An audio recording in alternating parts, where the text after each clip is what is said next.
Hotep,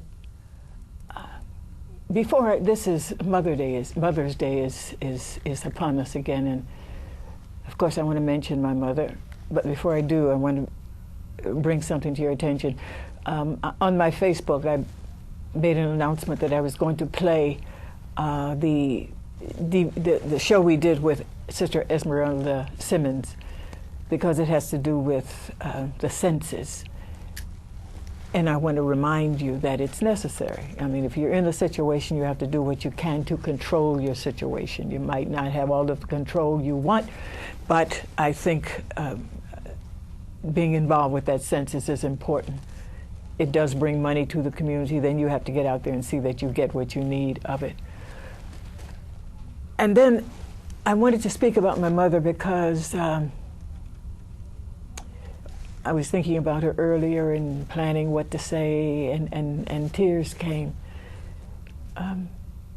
because mothers are so very important. And you begin to think of what they did, how they looked. One thing that I remembered came to my mind was that once when I was very small and she was holding me in her arms as she hung up clean washing on the line, you know, in the backyard with clothespins. You remember those things? And there was a fence right behind her, and over the fence there were these flowers, big flowers coming. And I pointed and in my childish way wanted her to tell me what they were. What is that, Mama? So I said I was very small. She was holding me in her arms as she hung up the clothes, and she said those are sunflowers. And showing me and talking to me about that beauty kind of symbolized the kind of woman she was. She was very gentle, but strong.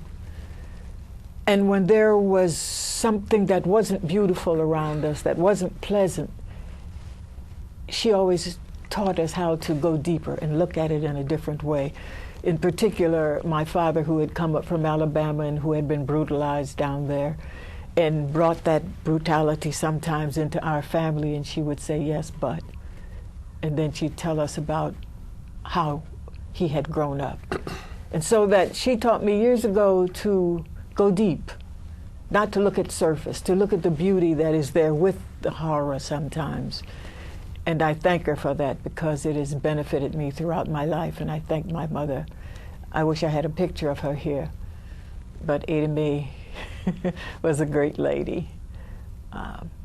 And I hope you, on this Mother's Day, have time to be with your mother or remember your mother, remember the good things, and then share it with the young because they need to know about that. They need to know about the struggle that they came through. Well, now you have realized that you have arrived at Ancestor House, and here is where we tell the story of the great African people. We're going to go for away a minute, and when we come back, we're going to talk again with our guest, Professor James Small. He's been here many times before, but he's bringing new information to us today. So get ready, come on inside of Ancestor House. I'll see you in just a minute. We must learn and tell our story, heal the pain and raise the glory. Tell it. We must learn and tell our story, heal the pain and raise the glory. Tell it. Not to know the family story is bad. Not to want to know it is worse. For to pass on ignorance to someone is it's like passing on a curse. And it will curse your father, curse your mother, curse your sister, curse your brother. And every time you come close to one another, it will be there in between to separate and instigate. We must learn and tell our story. We must learn and tell our story for ourselves.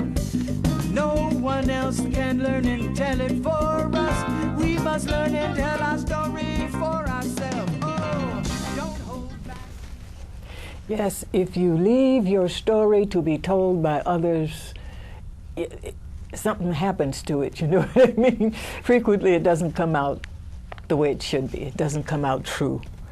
And so we here at Ancestor House take a short time to pour a little libation to open the way, because we do tell the great African story here, the story of the great African people. First, we thank the mighty one. We thank the one that made us all, that gave us our first dignity as the parents of humanity. Tra. Ashe. Tra. Ashe. Omani aba. Tra. Omani aba. Tra. Tra. Omani aba. Yeah.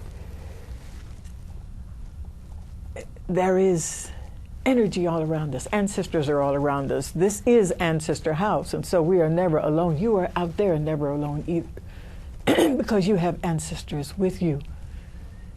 You have those who are maybe weak, those who are strong, and the more we think about them and more we talk about them, we bring up the strength of our ancestors. And so we thank the great Creator for giving us life, for sustaining our lives, Yao, Yeah.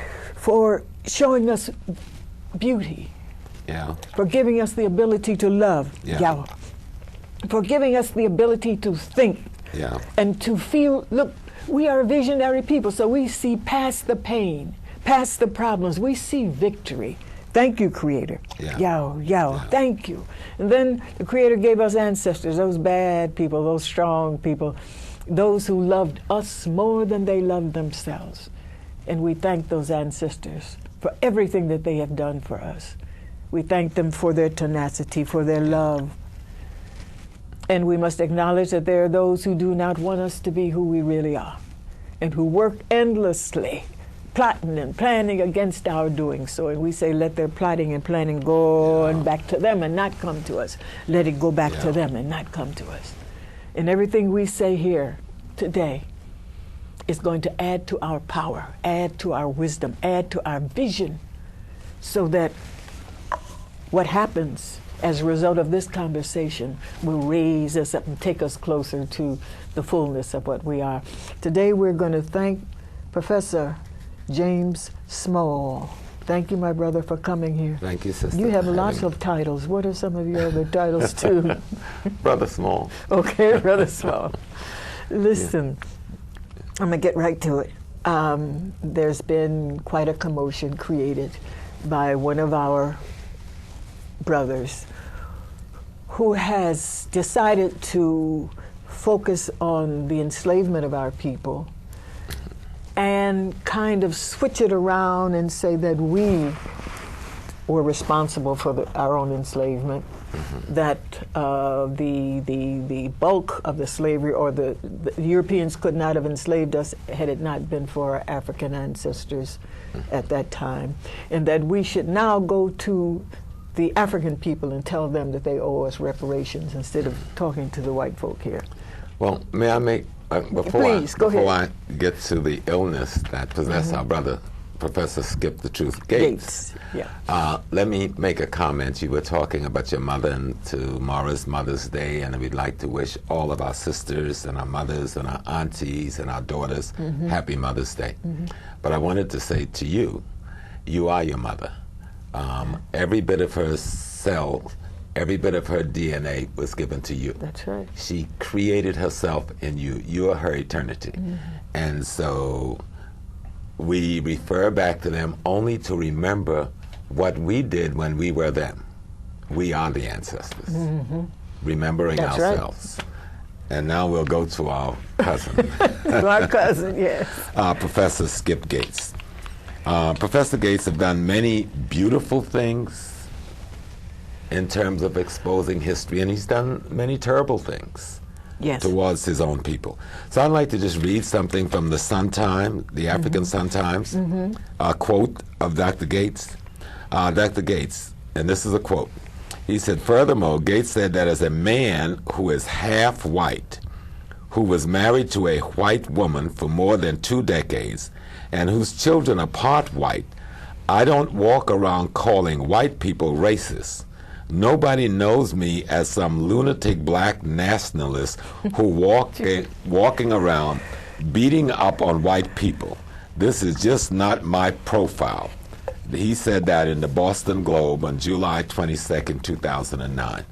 You know, there's a beautiful song that Mary Mary has out now. It's called The God in Me. And when we listen to Skip, Professor Gates, we're hearing the white in him. That's right. Okay. The white racist The white in him. racist.